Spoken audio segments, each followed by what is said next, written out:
दोस्तों, जो कहानी मैं आज आप लोगों को सुनाने जा रहा हूँ, उस कहानी का नाम है कफन और इस कहानी के लेखक हैं मुंशी प्रेमचंद।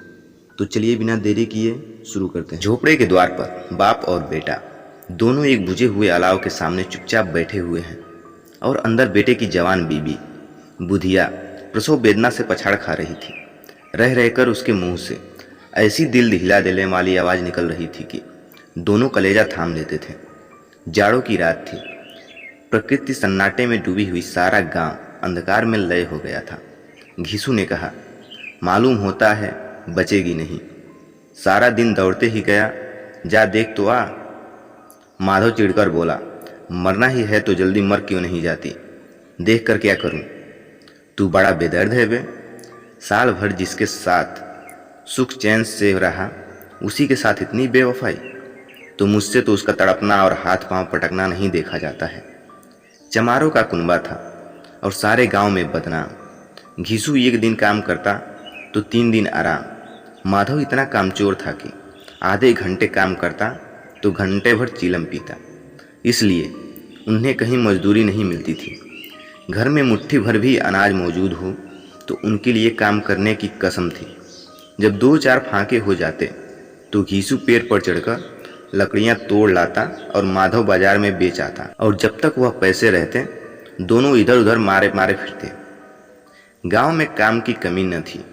किसानों का गांव था, मेहनती आदमी के लिए 50 काम थे। मगर इन दोनों को लोग उसी वक्त बुलाते जब 2 आदमियों से एक का काम पाकर भी संतोष कर लेने के सिवा और कोई चारा न होता। विचित्र जीवन था इनका।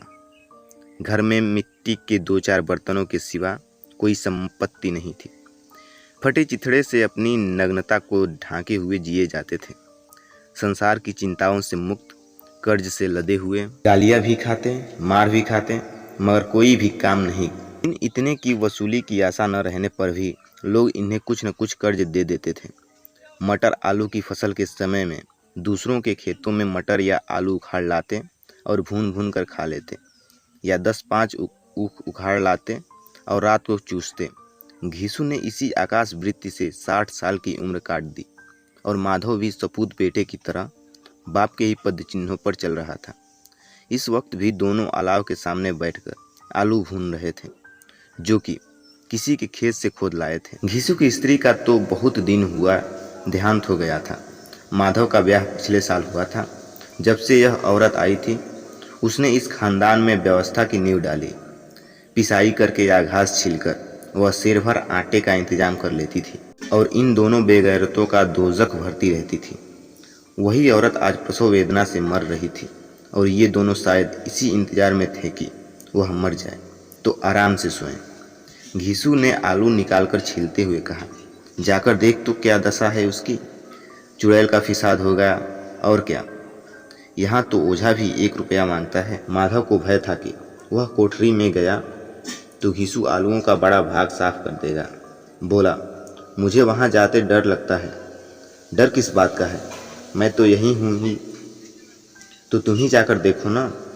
मेरी औरत जब मरी थी तो मैं 3 दिन तक उसके पास से हिला तक नहीं था, और फिर मुझसे लजाएगी कि नहीं। जिसका कभी मुंह नहीं देखा, आज उसका उघड़ा हुआ बदन देखूं। उसे तन की सुध भी तो न होगी। मुझे देख लेगी तो खुलकर हाथ पांव भी नहीं पटक सकेगी। मैं सोचता हूँ कोई बाल बच्चा हो गया तो क्या होगा। सौंठ, गुड़, तेल कुछ भी तो नहीं है घर में। सब कुछ आ जाएगा, भगवान दें तो। जो लोग अभी तक 1 पैसा नहीं दे रहे हैं, वे ही कल बुलाकर देंगे।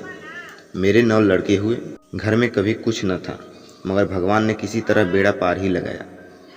दोनों आलू निकाल निकाल कर जलते जलते खाने लगे। कल से कुछ नहीं खाया। इतना सब्र न था कि उन्हें ठंडा हो जाने दे। कई बार दोनों की जवानें जल गईं। घीसू को उस वक्त ठाकुर की बारात याद आई जिसमें 20 साल पहले वह गया था। उस दावत में उसे जो तृप्ति मिली थी, आज भी उसकी याद ताज़ा थी। बोला, वह भोज नहीं भूलता। तब से फिर उस तरह का खाना नहीं मिला। लड़की वालों ने सबको भरपेट पूरियाँ खिलाई थी। सबको छोटे बड़े सबने पूरियाँ खाई थी और असली घी की। चटनी, रायता, 3 तरह के सूखे साग, एक रसेदार तरकारी, दही, मिठाई इत्यादि। अब क्या बताऊं कि उस भोज में क्या स्वाद मिला। कोई रोक टोक नहीं थी, जो चीज़ मांगो और जितना चाहो खाओ। लोगों ने ऐसा खाया, किसी से पानी न पिया गया। मुझसे तो खड़ा न हुआ जाता था। चटपट जाकर अपने कंबल पर लेट गया।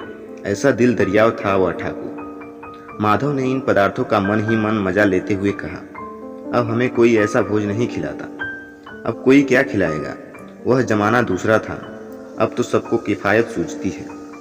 तुमने 21 पूरियाँ खाई होंगी। 20 से ज़्यादा खाई थी।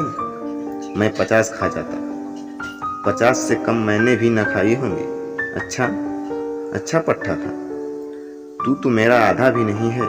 आलू खाकर दोनों ने पानी पिया और वहीं अलाव के सामने पाँव पेट में डाले सो रहे थे, जैसे दो बड़े बड़े अजगर गेंडुलियाँ मारे पड़े हों और बुधिया अभी तक कराह रही थी। दोस्तों, आगे की कहानी सुनने के लिए हमारे साथ बने रहें।